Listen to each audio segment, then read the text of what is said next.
Insya Allah, kata Allah dalam firman surat Haji 40, wala yang surannallahu may yang suruh, Allah pasti membela orang yang bela agama Allah.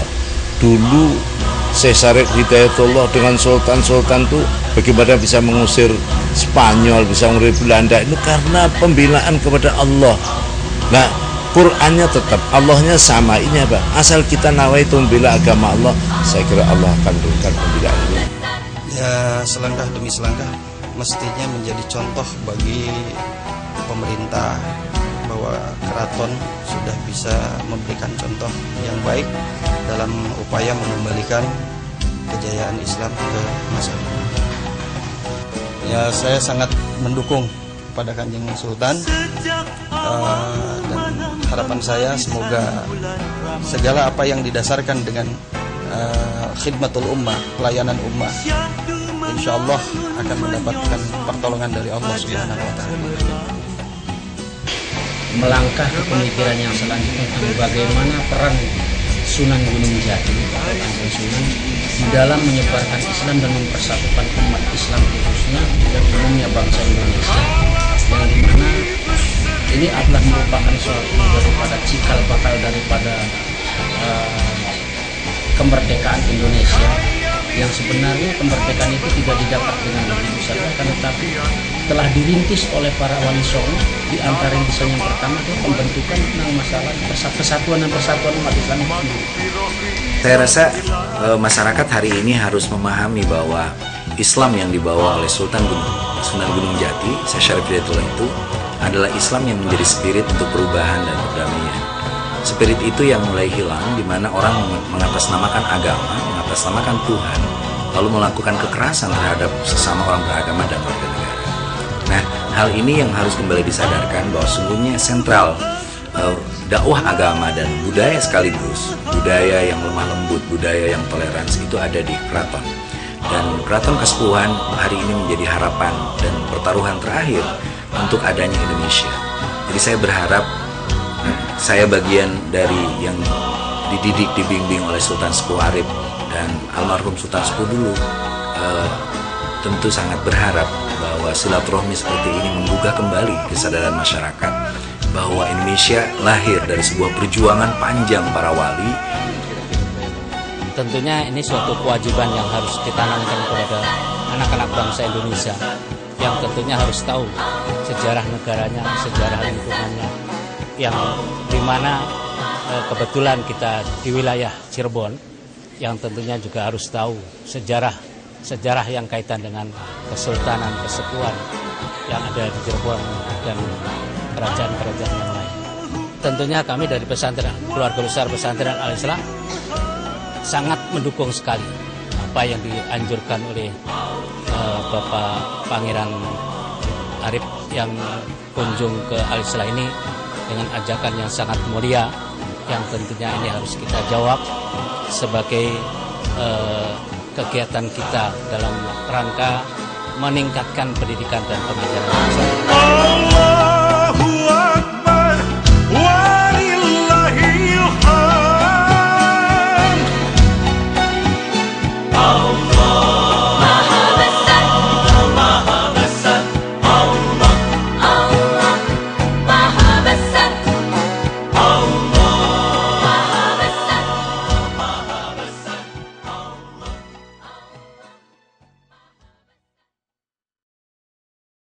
Alhamdulillah, kita sekarang memasuki bulan Ramadan di tahun 2013 Masehi ini.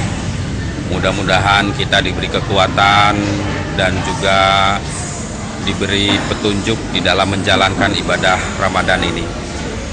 Pada Ramadan saat ini kami dari Keraton Kesepuhan mengadakan safari Ramadan yang alhamdulillah dimulai dari tanggal 10 Juli nanti sampai dengan 2 Agustus 2013. Yang pertama, minggu-minggu pertama adalah ke pesantren-pesantren yang ada di Kota Cirebon, Kabupaten Cirebon, Indramayu, Majalengka, dan Kuningan.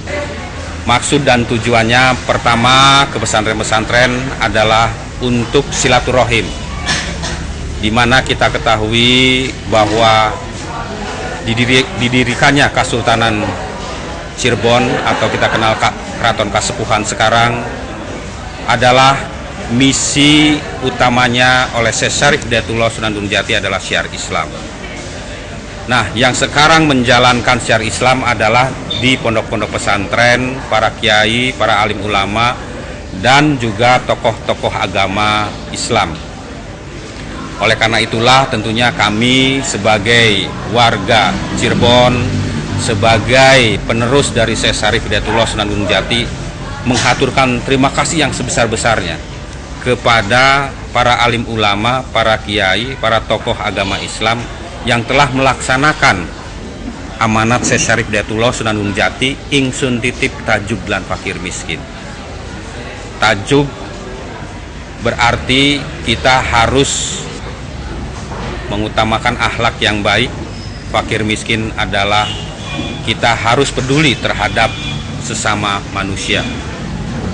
Nah, pesantren secara aplikatif sudah melaksanakan amanat Syekh Syarif ini atau Sunan Gunung Jati, yaitu dengan cara mengadakan sekolahan pendidikan dari mulai TK Al-Quran, madrasah diniyah, kemudian ibtidaiyah, sanawiyah, dan aliyah, serta juga perguruan tinggi Islam. Nah, ini tentunya pendidikan ini bagaimana untuk membangun akhlak apa yang dititipkan Syekh Syarif Hidayatullah. Nah, itulah kami keliling ke pesantren-pesantren ini, dan alhamdulillah di wilayah Cirebon ini banyak pesantrennya, banyak ulamanya, banyak kiainya, banyak tokoh agama yang menjalankan amanah Syekh Syarif Hidayatullah Sunan Gunung Jati. Dan kita harapkan dengan membangun silaturahmi ini, kami terjun ke pesantren-pesantren dan ke ulama ini, insya Allah tentunya ini akan memperkuat ukhuwah, persatuan dan kesatuan, sehingga melaksanakan amanat Sunan Gunung Jati ini lebih mudah lagi dan lebih ringan lagi bersama-sama. Bagaimana? Alhamdulillah ini Cirebon kembali memiliki dan menghadirkan uangnya kembali, uang yang dipakai oleh Rasulullah SAW, uang yang juga dipakai oleh Cirebon Kanjeng Sunan Gunung Jati. Jadi sejak tahun 2012 secara resmi Tim Kasepuhan sudah mencetak kembali Dinah Dirham. Nah, inisiatif pencetakan Dinah Dirham ditujukan untuk satu, memenuhi rukun zakat, yang kedua rukun bermuamalah yang juga akan membawa kita sama-sama keluar dari riba. Nah, alhamdulillah juga disisihkan mendirikan Baitul Mal supaya kemudian secara bertahap zakat bisa kembali ditarik. Secara rukunnya itu ditarik sebagai ain. Jadi dalam hal zakat moneter ya pelan-pelan kita kembali menggunakan Dinah Dirham sebagai alat pembayarannya. Nah, kami mohon dukungan dan izin nanti Pak Kiai untuk terus-menerus bersilaturahim. Mohon waktu juga untuk kembali berkunjung ke sini untuk membahas secara lebih detail lagi bagaimana Dinah Dirham digunakan. Mungkin juga bersama-sama para santri juga bisa diperkenalkan kembali, karena sejak dari tahun 2000 sebenarnya Dinah Dirham sudah beredar dan hadir di Indonesia. Nah, kini bukan hanya di Indonesia, kita sudah memiliki satu jaringan pengguna yang lintas batas ke Singapura dan ke Malaysia, namanya Jawara, Jaringan Wirausahawan dan Pengguna Dinah Dirham. Itu secara regional sudah terbentuk, dan kita juga bersama-sama muslim lain di Eropa dan di Amerika.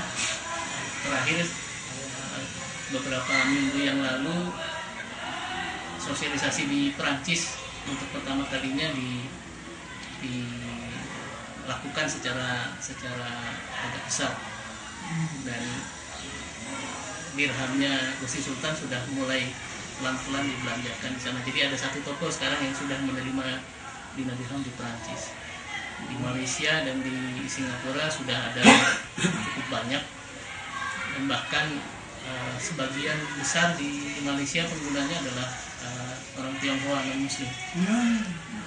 Di Jakarta ada 1-2 toko non Muslim yang juga menerima dirham, karena mereka menyadari bahwa inilah uang yang akan membawa kemaslahatan kembali bagi umat manusia. Jadi mohon izin nanti untuk bertandang kembali dan meneruskan silaturahmi.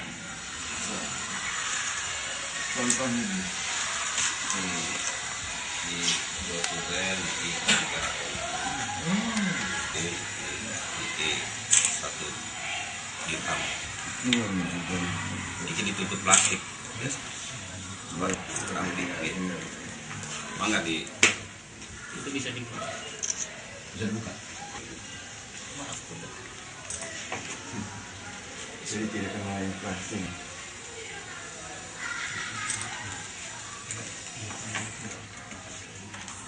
Balik sekarang. Nah, yang ikut mendukung Gusti Sultan adalah satu badan namanya World Islamic Link, Khalifah Umar. Jadi itu yang kita gunakan.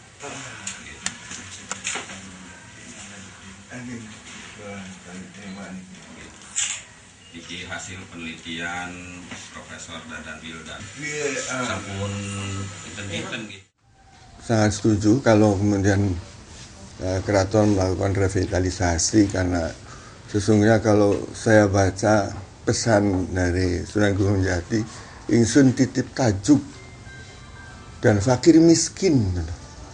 Itu artinya ada 2 misi, satu misi keagamaan dengan sebutan kalimat ingsun titip tajuk, dan satu lagi adalah bagaimana Kita udah seminggu ya. itu berjalan.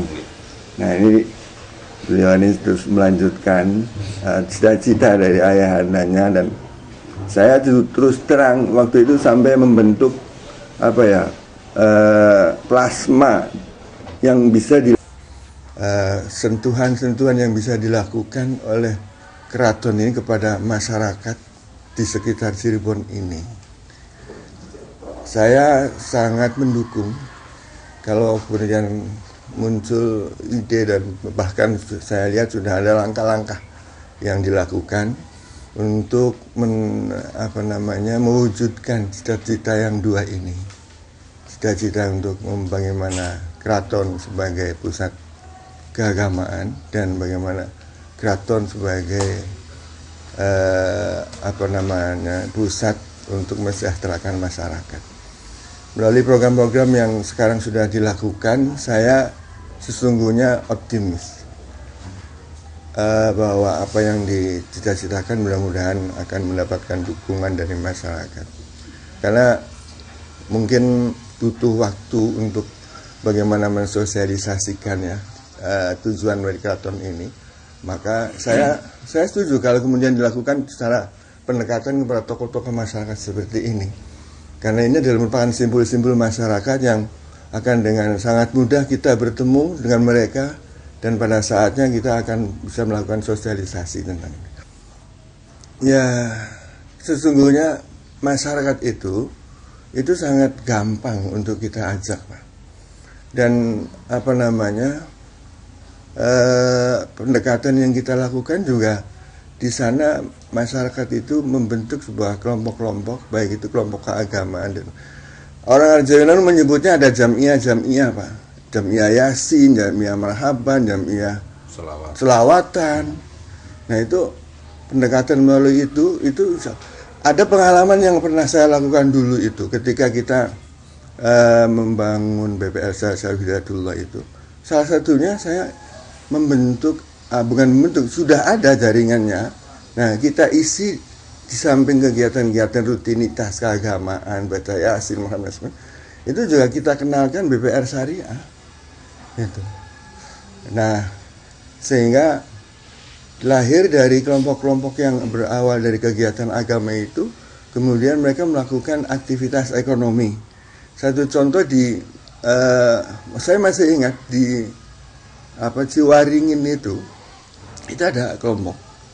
Nah, kemudian kita datang, kita sosialisakan, ini ada lembaga keuangan syariah. Silakan Anda akses kepada lembaga ini. Kemudian mereka membuat kelompok ekonomi, Pak. Dan akhirnya ada link dengan kita. Nah, mudah-mudahan dengan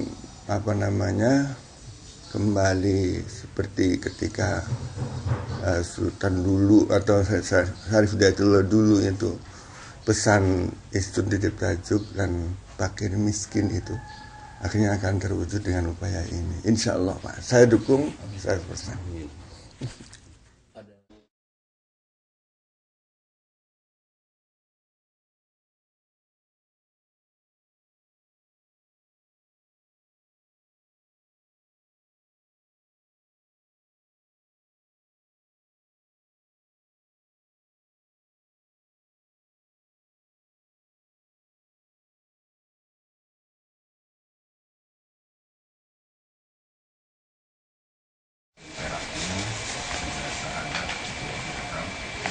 Satu dirham itu berapa? 70.000 rupiah ya?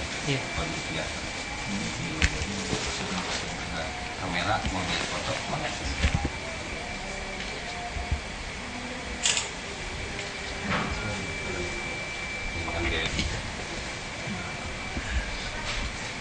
Satu dirham, satu ayam, 1 dinar, 1 kambing.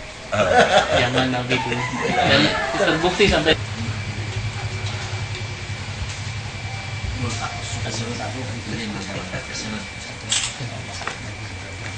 amin.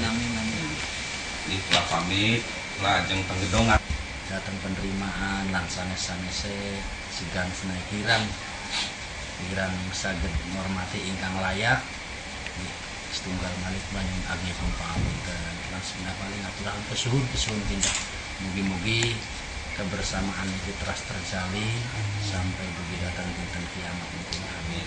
Dan mugi-mugi selalu mendapatkan petunjuk dan barokah saking Allah Subhanahu wa taala.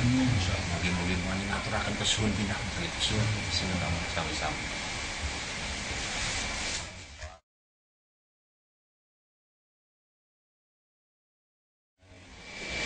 Iya, satu yang pertama adalah masyarakat itu harus sadar terlebih dahulu tentang pentingnya kebersamaan, tentang pentingnya persatuan, dan juga setelah kita bersatu begitu, tahu masyarakat begitu, kemudian kita baru melangkah ke pemikiran yang selanjutnya tentang bagaimana peran Sunan Gunung Jati atau Kanjeng Sunan di dalam menyebarkan Islam dan mempersatukan umat Islam khususnya dan umumnya bangsa Indonesia, yang dimana ini adalah merupakan suatu daripada cikal bakal daripada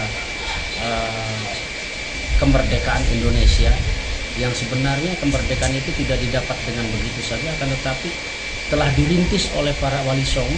Di antara rintisan yang pertama adalah pembentukan tentang masalah kesatuan dan persatuan umat Islam itu sendiri. Sehingga tugas bangsa Indonesia ini sebenarnya tinggal mengisi dan meneruskan saja, meneruskan dengan mengingat kembali dan mengamalkan ajaran-ajaran Wali Songo untuk bersama-sama menempatkan menempatkan keraton pada posisinya yang pas, tidak seperti sekarang hanya sebagai suatu simbol saja, akan tetapi sebagai suatu bukan hanya simbol tapi jauh lebih daripada itu, sebagai semangat hidup, sebagai spirit untuk maju, untuk untuk mensyiarkan Islam, harus lebih daripada itu, terutama untuk penanaman ke anak-anak. Kang Lutfi bisa memberikan pressure kepada pemerintah untuk muatan lokal di SD setidak-tidaknya untuk sejarah-sejarah Cirebon ini. Ya insya Allah nanti saya akan berusaha untuk mencoba menghubungi anggota DPR yang berwenang untuk mengusulkan kepada pemerintah agar supaya salah satu muatan lokal di dalam pendidikan, bahkan menurut saya bukan hanya SD, akan tetapi bisa terus sampai SMP dan SMA. Karena pembentukan karakter seorang siswa tidak cukup cerita SD saja, tapi harus masa-masa pendidikan itu untuk memberikan suatu pelajaran khusus tentang masalah sejarah daripada aulia di Kabupaten Cirebon dan Kota Cirebon, khususnya Sunan Gunung Jati itu sendiri, agar supaya generasi kita betul-betul mengenal teladan kita. Iya, pertama saya mengaturkan banyak terima kasih kepada Sultan Sepuh, yang mana sekarang sudah mulai kelihatan nampak jelas untuk bergerak untuk memposisikan keraton sesuai dengan posisinya, memposisikan dalam rangka memposisikan Kanjeng Sunan Gunung Jati supaya berada tepat pada posisi akal manusia dan hati manusia, khususnya masyarakat Cirebon, agar supaya maju. Dan saya harapkan ini adalah merupakan suatu pemikiran yang tadi seperti kata oleh Pak Mubarak juga merupakan satu pemikiran yang cukup berlian dan cukup bagus yang harus kita dukung bersama. Dan dimohon supaya Pak Sultan ini jangan setengah-setengah. Jangan pernah lelah. Iya, jangan pernah lelah. Saya insya Allah akan terus membantu sesuai dengan kemampuan kami di sini. Kami pesantren khususnya Buntet ini dan khususnya daripada keluarga almarhumullah Kiai Haji Fuad Hasyim akan terus membantu dan mensupport Pak Sultan untuk hal tersebut demi kemaslahatan umat Cirebon khususnya. Nuhun, hatur nuhun. Sami-sami.